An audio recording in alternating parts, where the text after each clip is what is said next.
Bahkan Twitter itu mengkurasi informasi sehingga apa yang disajikan itu sudah terfilter, nggak murni.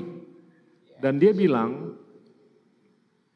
manifestasi dari free speech atau demokrasi itu adalah kalau seseorang mampu dan berani mendengar dari orang yang paling dia nggak sukain, omongan yang paling dia nggak sukai. Nah, sayangnya menurut dia Twitter itu nggak membolehkan. Akhir-akhir ini dia memfilter. Nah, ini mungkin agak tabrakan kan dengan filosofinya Facebook atau Instagram ataupun platform-platform sosial media lainnya yang kelihatannya agak mendorong demokrasi ke arah yang kurang tepat. Nah, gue pengen tahu nih pandangan lo, apakah absolutisme yang ada di Elon Musk untuk mengedepankan free speech, free thinking, demokrasi dengan upaya mengambil alih Twitter, itu langkah yang tepat. Karena ini udah terjadi perdebatan di Amerika dan di negara-negara maju dan negara berkembang juga mengenai apakah ini alasan yang tepat atau tidak. Oke, ini hal yang akan jadi bahan amunisi yang bisa membahayakan bangsa kalau kita bahas ini, karena orang selalu menganggap yang bagian yang kanan sana jangan dibicarakan, itu kira-kira begitu kan. Tapi dalam soal free speech, saya adalah pengikut Milton Friedman. I am a libertarian. Bahwa sejauh itu hanya diucapkan, bahkan dalam ide yang paling radikal pun, itu adalah kondisi natural manusia.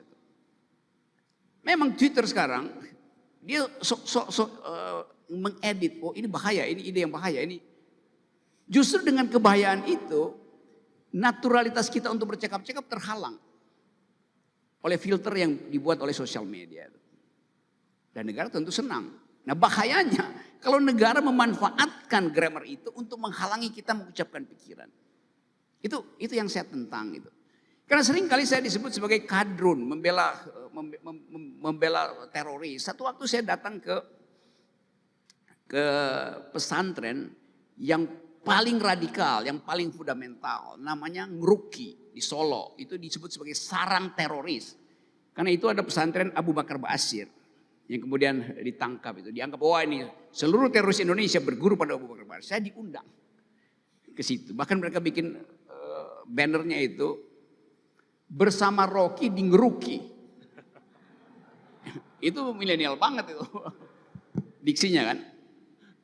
Saya masuk ke situ, kira-kira mungkin panitia bilang yang di ruangan ini 400 orang, tapi di luar kita pasang TV.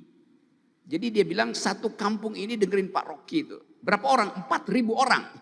Satu kampung itu.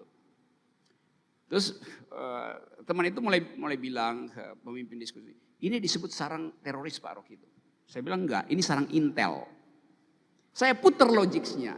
Kenapa? Kalau itu sarang teroris berarti itu juga sarang intel. Gampang untuk lihat itu. Karena nggak mungkin ada teroris tanpa ada intel. Jadi saya bilang, ini rumah A, rumah B, rumah C. Rumah A